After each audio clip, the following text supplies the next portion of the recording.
हरिओम। भक्ति की वाणी 1123 1123।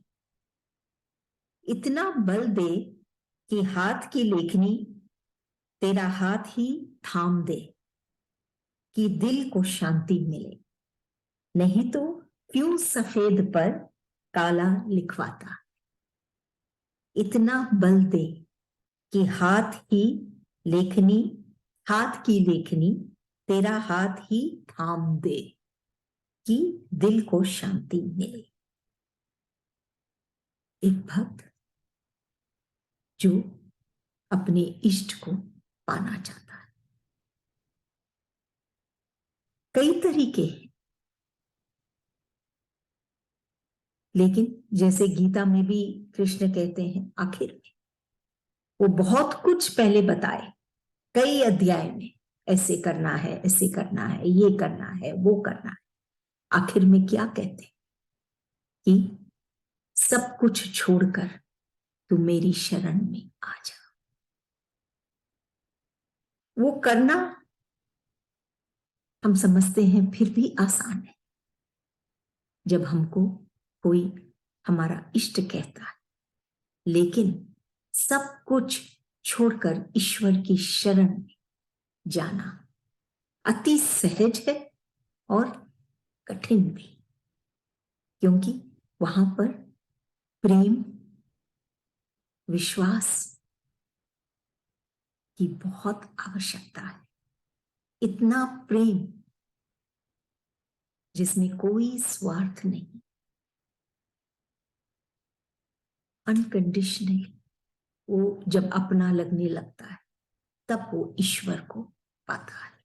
क्या कह रहे हैं गुरुदेव? इतना बल दे, लिखने पर है ये वाणी कि ये जो भक्त लिख रहा है, व्यक्त कर रहा है, एक और तरीका है ईश्वर को पाने का, ईश्वर को प्रकट करने का, ईश्वर के भाव को प्रकट करने का। तो भक्त कहता है कि इतना बल दे, जो मैं लिख रहा हूं उसमें मुझे इतना बल दे कि लेखनी तेरा हाथ ही थाम दे, कि ऐसा कुछ लिखूं कि तेरा हाथ ही थाम लूं। सिर्फ दुनिया को रिझाने, प्रशंसा पाने, वाहवाही पाने के लिए नहीं लिखता है। वो क्यों लिखता है? क्योंकि वो ईश्वर को पाना चाहता है, ईश्वर का हाथ थामना चाहता है, ईश्वर का होना चाहता है। तो ईश्वर ही है जो उसको ये बल दे सकता है। तभी कहता है कि तू मुझे वो बल दे कि मैं अपनी लेखनी में ऐसा लिखूं कि तेरा हाथ ही थाम लूं, कि दिल को शांति मिले। खास बात ये कि जब हम ईश्वर का हाथ थामते हैं तो हम क्या पाते हैं? वो शांति, दिल में शांति, जो संसार का में रहकर हम नहीं पा सकते। संसार के लिए लिखकर, संसार को रिझाने के लिए, संसार में प्रशंसा पाने के लिए, ये सब से हम वो दिल में शांति नहीं पाते जो शाश्वत।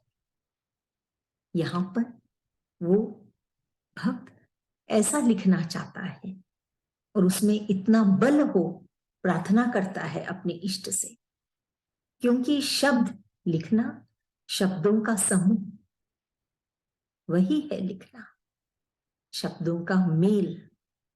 कि वो शब्द ऐसे तो कुछ उसमें ताकत नहीं, लेकिन अगर वो शब्दों में दिल का भाव या प्रेम भर जाता है और फिर जब वो लिखता है तो वो शब्दों में बहुत ताकत होती है। नहीं तो शब्द तो सिर्फ, जैसे गुरुदेव कह रहे हैं, नहीं तो सिर्फ सफेद कागज पर काला, काले शब्द हैं जो जिसका कोई महत्व नहीं, इसलिए कि वो ईश्वर का हाथ नहीं थाम पाया, दिल में शांति नहीं पाया। ये इसके लिए वो कहता है कि तू मुझे उतना बल दे। और ये बल क्या चीज का? वो प्रेम का, वो भाव का, कि वो शब्दों में भी ये प्रेम भाव निहित हो जाए, भर जाए, पूर्ण हो जाए ये शब्द इन भावों से। फिर स्वतः ही वो दिल को शांति देती है, जिसने लिखा उसके दिल को, और जो पढ़ता है उसके दिल को भी वो शांत करता है। ऐसे तो ईश्वर सब में रहता है, सबके हृदय में ईश्वर विराजित है, बसते हैं। चाहे वो रावण ही क्यों ना हो, चोर ही क्यों ना हो, हर एक के दिल में ईश्वर है। लेकिन जिसके दिल में एक संत आ जाता है, संत कौन? वो जिसके लेखनी में, जिसके शब्दों में वो बल है कि वो ईश्वर का हाथ थामा है, ईश्वर को पाया है, ईश्वर से मिला है, योग है ईश्वर से। जिसके हृदय में ऐसा संत आ जाता है, तो वो सिर्फ हृदय में रहता नहीं, बल्कि हृदय को परिवर्तित भी करता है। कि जो रावण जैसे भाव है जिसके हृदय में, वो हृदय भी परिवर्तित होता है, क्योंकि वो खुद ही दुख पाएगा, स्वयं ही कष्ट पाएगा। परिवर्तन होना बहुत जरूरी है, स्वाभाविक है। उसका हम विरोध करते हैं, तभी हमको पीड़ा लगती है।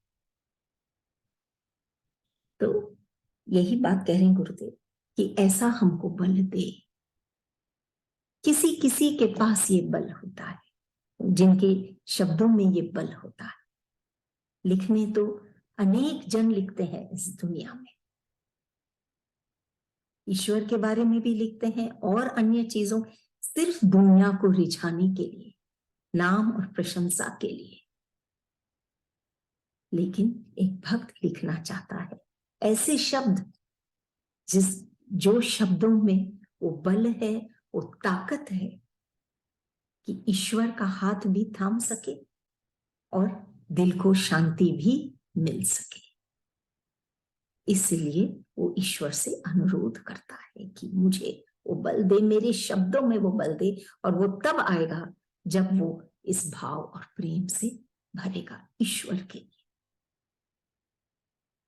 तब उस शब्दों में वो मिठास और वो ताकत हम पाएंगे। अगली वाणी 1124 लिखवाता नहीं, भक्तों के लिए नए नए फूल बरसाता हूं। लिखवाता नहीं, भक्तों के लिए नए नए फूल बरसाता हूं। जिस दिन तैने लेखनी ली मेरे लिए, उसी दिन मेरा हुआ। कि मैं सिर्फ लिखवाता नहीं, फिर वही लिखने पर है ये वाली वाणी, कि मैं सिर्फ लिखवाता नहीं। सबसे पहले बात यह है कि जो लिखता है, जो भक्त लिखता है, जो संत लिखता है, वो उसके खुद के शब्द नहीं होते, वो ईश्वर द्वारा उसके शब्द होते हैं, प्रेरित। ईश्वरी है जो लिखता है उस संत के द्वारा, तब जाके उस शब्दों में वो बल होता है। अब कह रहे हैं कि मैं सिर्फ लिखवाता नहीं, ईश्वर सिर्फ लिखवा, खुद तो कोई लिख ही नहीं सकता है। अगर कुछ लिख पाया है जिसमें वो भाव है, वो रस है, दिल को शांति मिल रही है, तो वो जरूर ईश्वर ने लिखवाया है उसके माध्यम से। लेकिन अब ईश्वर प्रभु क्या कह रहे हैं कि मैं सिर्फ लिखवाता नहीं, भक्तों के लिए नए नए फूल बरसाता हूं। कि मैं सिर्फ लिखवाता नहीं, मैं हर रोज नए नए फूल उसके हृदय में खिलाता हूं, बरसाता हूं, कि वो फूल खिले, महके उस भक्त के हृदय में। जिस दिन तैने लिखनी ली मेरे लिए, कि जिस दिन तुम लिखने लगे मेरे लिए, प्रभु कहते हैं उस भक्त से, उसी दिन मेरा हुआ, उसी दिन वो ईश्वर का हुआ। ईश्वर का हो गया तो वो जो भी लिखता है वो ईश्वर का। और ईश्वर क्या कहते हैं कि सिर्फ मैं लिखवाता ना नहीं हूं, नए नए फूल, हर रोज उसके अंदर नए भाव, सुंदरता, एक आनंद से वो उस भक्त के हृदय को भर देता है।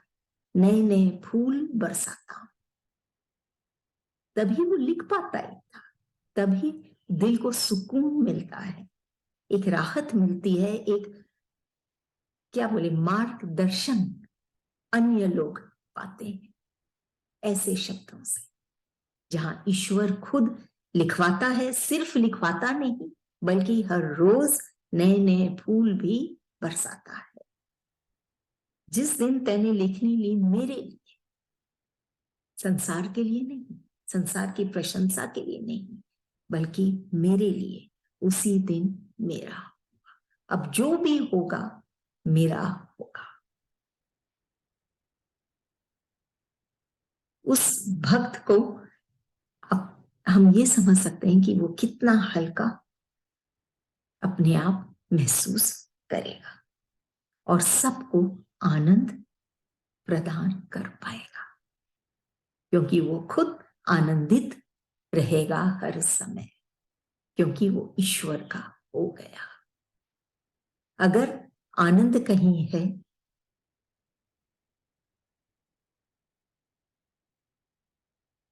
तो वो उसी स्वयं के हृदय में है, जहां ईश्वर का वास है। ईश्वर ही आनंद है, ईश्वर को पाने से ही आनंद पाएंगे।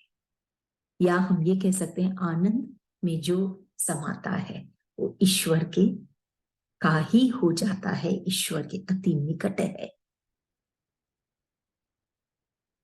और ईश्वर में ही समा जाता है। एक खाली गढ़ा होता है, उसमें ये आकाश को भरना बहुत आसान है, स्वतः ही भर जाता है, लेकिन खाली करना कठिन है, प्रयास करना पड़ता है कि इसमें से ये निकाली, ये जिससे भर गया है। ऐसे ही सत्य हृदय में स्वतः ही भर सकता है, भर जाता है। कठिन है ये हृदय में ये असत्य को निकालना, असत्य को हृदय से निकालना, वो कठिन है। ये युक्ति वो संत जानता है, वो परम भक्त जानता है, तभी, क्योंकि वो समर्पित है अपने इष्ट के प्रति, तभी वो प्रभु उसको इन भावों से, नए नए फूल से, रोज हर रोज नए फूल, नए भाव, फूल हल्के, रंगीन, महकते, खिलते, प्रसन्नता का प्रतीक, कि देखने से ही प्रसन्नता महसूस करते हैं। कितनी बातें हैं इस फूल, सब नम्रता, हर एक चीज वो पाता है। और वो सबसे बड़ी बात कि वो ईश्वर का ही हो जाता है। अगली वाणी 1125 1125, पागल मेरे लिए लिखता है जबकि दुनिया दुनिया के लिए लिखती है। क्या चाहता है? प्रेम का राज्य दुनिया में। पागल मेरे लिए लिखता है जबकि दुनिया दुनिया के लिए लिखती है। क्या चाहता है? प्रेम का राज्य दुनिया में। इस वाणी में भी लिखने पर गुरुदेव एक नया भाव हमारे आगे रख रहे हैं कि वो प्रभु कहते हैं कि पागल तू मेरे लिए लिखता है, भक्त को कहते हैं पागल। पागल कौन है? कई स्थितियां हैं मन की। एक है जो बुद्धिमान है, एक है जो अज्ञानी है, एक है जो ज्ञानी है, एक है जो मंद बुद्धि मूढ़ है, और एक है जो पागल है।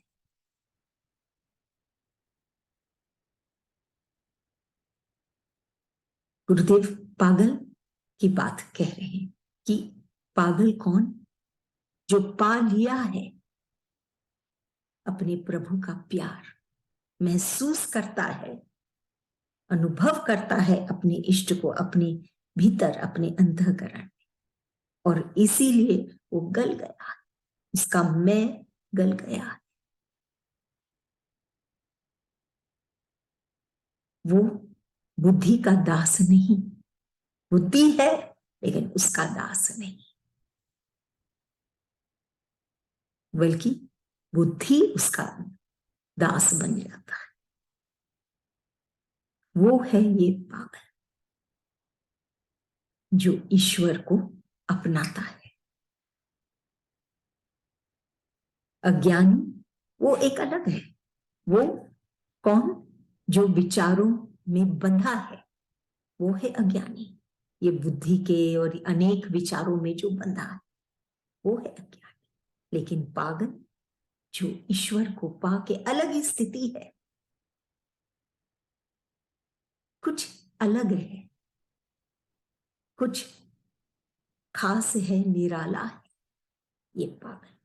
गुरुदेव ईश्वर उसको संबोधित करके बोलते हैं पागल जो ये भक्त है, मेरे लिए लिखता है, वो अपने इष्ट के लिए लिखता है, जबकि दुनिया दुनिया के लिए लिखती है, और दुनिया वाले दुनिया के लिए, अन्य लोगों के लिए लिखते हैं कि उनको रिझाने के लिए, कि उनको जो अच्छा लगे ऐसा लिखते हैं। क्या चाहते हैं? कि वो प्रशंसा करें, उसका नाम हो, उनका नाम हो, इसलिए लिखते हैं।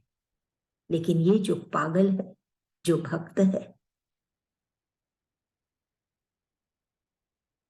जो कोई कोई भी विचार के बंधन में बंधा नहीं है, ऐसे भक्त लिखता है अपने प्रभु के लिए। तब कहते हैं तू मेरे लिए लिखता है, तो तुम, जबकि दुनिया दुनिया के लिए लिखती है, क्या चाहता है? क्यों लिखते हो मेरे लिए? सब दुनिया के लिए लिखते हैं, तो वो भक्त भी तो लिख सकता है, लेकिन वो ईश्वर के लिए, प्रभु के लिए क्यों लिखता है? उस प्रभु की बातें, प्रभु का अनुभव करके वो लिखता है। क्यों लिखता है? क्या चाहता है? तब कहता है वो भक्त, प्रेम का राज्य दुनिया में, कि मैं जो महसूस किया या कर रहा हूं, ईश्वर में समा के, ईश्वर की बातों को, भावों को लिखकर, मैं जो आनंद महसूस कर रहा हूं, प्रेम महसूस कर रहा हूं, जिसके कारण ये आनंद है और ये शांति सुकून है, मैं चाहता हूं ये दुनिया में भी हर एक जन ये पाए। ये खास बात होती है एक संत की, एक परम भक्त की, कि वो जो पाता है वो हर एक को, हर एक पाए, यही उनकी इच्छा होती है। सिर्फ अपने तक नहीं रखना चाहता, वो जो आनंद पाया है सब में वितरण करना चाहता, सब लोग पाए, पूरी दुनिया में प्रेम हो, तब जाके सब शांत होंगे, शांति पाएंगे।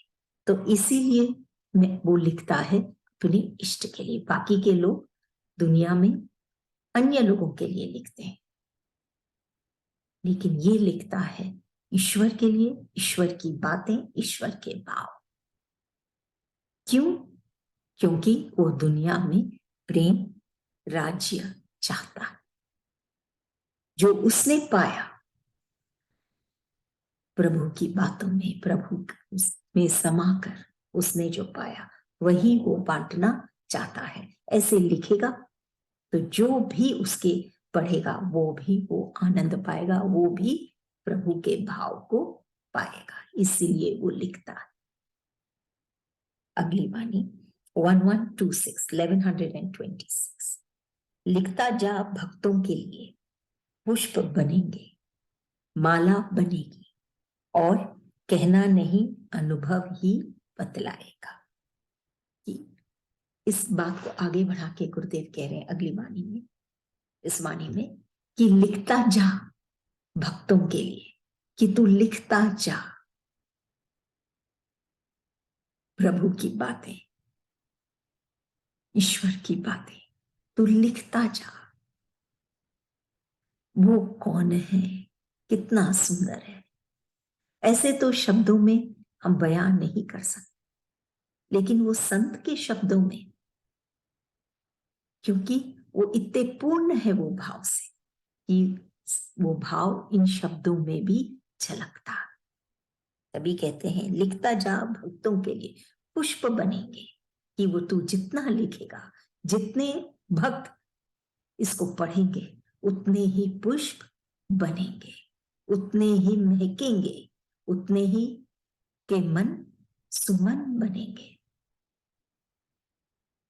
और जितने भक्त हैं जब ये पढ़ेंगे तो वो भी फूल बनेंगे, उनमें भी वो सुंदरता, उनमें भी वो महक, सब कुछ नम्रता हम पाएंगे।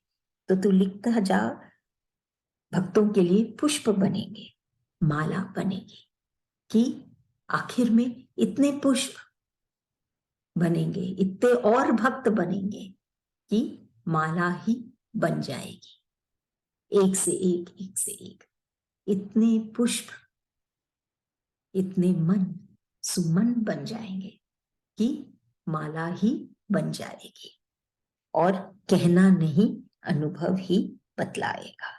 कि और कुछ न तो उस संत को कुछ कहना है, उसका ये अनुभव ही दिखा रहा है, और न ही ये भक्तों को कुछ कहना है, वो अनुभव ही सब कुछ बतलाएगी। उनका ये जो अनुभव है, ये पढ़कर ईश्वर के भाव में रम कर जो वो संत ने शब्दों में पिरोया है, वो खुद माला बन जाते हैं, और फिर उनको कुछ कहने की आवश्यकता नहीं, उनका अनुभव ही कहलाएगा। वो जो अनुभव करते हैं वही कहेगा कि वो कितना आनंद पा रहे हैं, वो संत भी, वो भक्त भी, और ईश्वर, सब कुछ फिर अनुभव हो जाता है। किसी को कुछ कहने की आवश्यकता नहीं, अनुभव ही कहलाएगी। कहना नहीं पड़ेगा मेरे को ये मिला, मेरे को ये, मैं देखो मेरे पास, अपने आप अनुभव ही कहलाएगी। वो जो अनुभव कर रहे हैं वो स्वतः ही बोलेगी कि उन्होंने क्या पाया, कैसे उनका मन इतना हल्का हो गया कि महकने लगा, खिलने लगा, ऐसा खिला कि फिर नहीं मुरझाया, और ईश्वर के ही हो गए, ईश्वर उनका हो गया। इतने पुष्प खिले, इसीलिए वो संत से कहते हैं कि तू लिखता जा भक्तों के लिए, और कितने भक्त बनेंगे, कितने फूल खिलेंगे। निस्वार्थ भाव लिखना, नहीं तो संसार में हम देखते हैं कि कोई लिखता है कुछ तो वहां भी स्वार्थ, कि मेरा नाम हो, धनम कमाए या जो भी, लेकिन यहाँ निस्वार्थ भाव, सिर्फ और अनेक जन ये भाव को पाए और पुष्प के जैसे खिले, हमेशा प्रसन्न रहे, महके। अगली वाणी 1127 दुनिया सो रही है और मैं तेरे वियोग में आंसू बहाऊं नहीं, तू सो नहीं, जगाने आया है ना, तो सो कैसे सकेगा। दुनिया सो रही है और मैं तेरे वियोग में आंसू बहाऊं? नहीं, तू सो नहीं, जगाने आया है। जगाने आया है ना, तो सो कैसे सकेगा? कि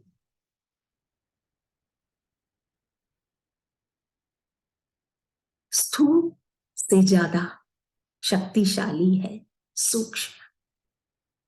अगर उदाहरण के रूप में हम लें कि ये तन जो स्थूल है बहुत शक्तिशाली है, किसी का एकदम बलवान है, उसके हाथ में वो क्या कहें रिवॉल्वर है, लेकिन हाथ कांप रहे हैं, नहीं चला पा रहा। क्यों? क्योंकि मन कमजोर है। जब तक ये सूक्ष्म मन बलवान नहीं होता तब तक हम अपने लक्ष्य में नहीं कामयाब हो पाते। तन से ज्यादा ये मन शक्तिशाली है। क्या कह रहे हैं गुरुदेव यहां? दुनिया सो रही है और मैं तेरे वियोग में आंसूंगा। ये दुनिया सो रही है, स्थूल भाव में है, सो रही। इतने मूढ़ हैं कि वो अपने अभिमान में ही सब कुछ सोचते हैं कि हम सब कुछ पा लिए और निश्चिंत हो जाते हैं। ईश्वर का ध्यान नहीं, जो वास्तव में उनको वो निश्चिंतता की ओर लेके जाएगा, उसका ध्यान नहीं। लेकिन ये भक्त, मैं तेरे वियोग में आंसू बहाऊं, क्वेश्चन है। ईश्वर से कहता है वो प्रभु से कि दुनिया तो सो रही है, निश्चिंत है, तेरा ध्यान ही नहीं। जो पा रहे हैं ये धन अहंकार वगैरह, उसी में खुश है, सो रहे हैं। और मैं तेरे लिए आंसू बहाऊं कि वो अपने इष्ट के बगैर नहीं जी पाता, नहीं सहन कर पाता कुछ। तभी वो कहता कि मैं तेरे लिए आंसू बहाऊं। क्वेश्चन है, ये क्या है? ये कोई न्याय नहीं। तब प्रभु कहते हैं नहीं, तू सो नहीं, तू यहां सोने नहीं आया है। कि अपने कर्तव्य से हटना, अब समझ से हटना, प्रभु के प्यार से हटना, अज्ञानी हो जाना, वही सोता है। क्योंकि उसको ज्ञान नहीं कि वास्तव में आनंद कहाँ है, किसमें है।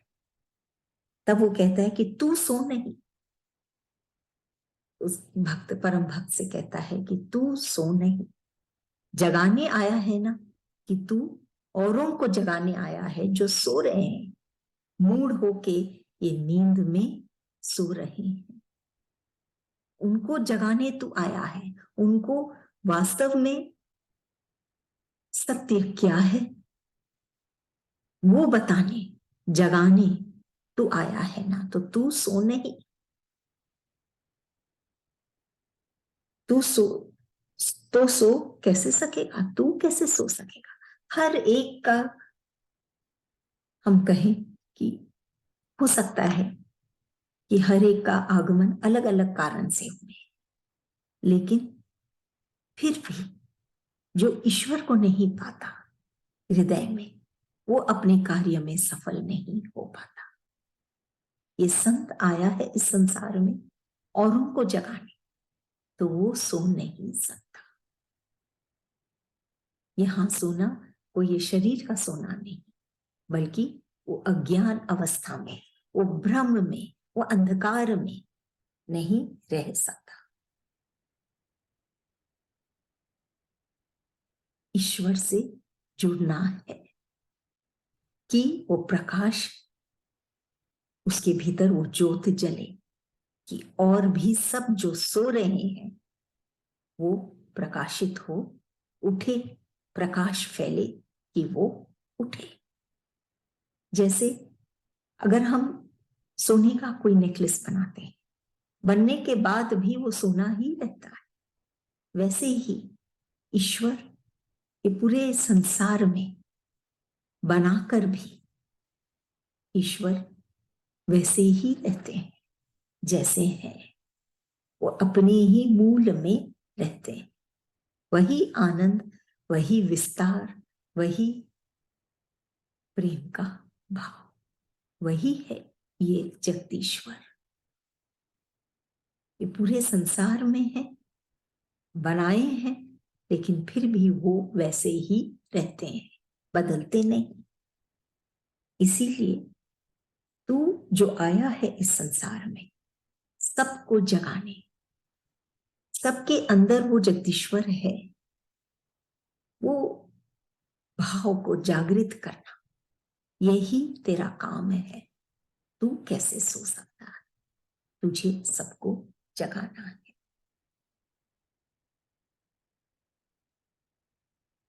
लोग भूत पास्ट में शोक, पास्ट का शोक मनाते रहते हैं आज भी, या ये प्रेजेंट में मोह में फंसे रहते हैं। इस वक्त इसके साथ उसके साथ अपने घर परिवार धन मान सम्मान ये सब के मोह में फंसा रहता है। और भविष्य में, भविष्य का भय से ये सबको भगाना है। न ये शोक में जीना है भूत का, न आज के इस मोह में, और न भविष्य के इस भय में। ये सब ये ही है जो सो रहे हैं, जो इन भावों में जीते हैं। ये सबको जगाना है। और आज इस वक्त ये क्षण ईश्वर के भाव में वो समाए तो वो आनंद पाए। सार सत्य में होता है और सब असार है, कल्पना में नहीं। ये सब कल्पना में जी रहे हैं जो सो रहे हैं, उनको जगाना ही वो संत का काम है। तो वो सो नहीं सकता। वो पूछता है कि मैं तो तेरे लिए आंसू बहाता हूं, ऐसा क्यों? तब वो प्रभु कहता है उससे कि तू तो सबको जगाने आया है ना, तो तू कैसे सो सकता?